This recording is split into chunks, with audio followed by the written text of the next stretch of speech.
birthday.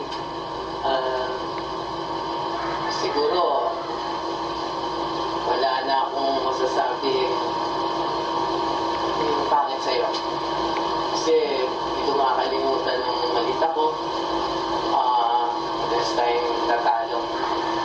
Yung mga pinaghirapan ko sa akin ay yung dinadala mo ako kahit saan ospital para lang maihanap mo ako ng o-opera dati sa bukod ko. The best mo akong pinagtanggol kay tatay. Maraming away ako na sumali ka kahit na hindi naman dapat.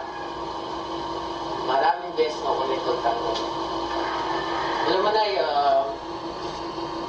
yung nangyayari sa buhay ko ngayon, may trabaho ko, mga anak ko, nabubuhay ko naman kahit paano.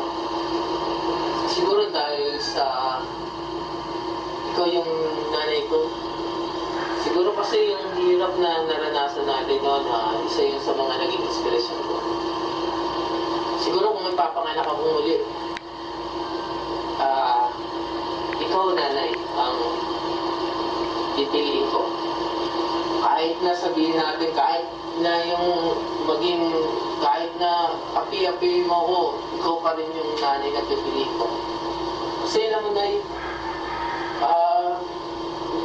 kung ikinukumpara ko yung pagkatao ko sa ibang tao, wala akong makitang kaparehas. Iba yung pananaw ko sa buhay. Makasalanan ako pero alam ko may kaputi natin sa puso.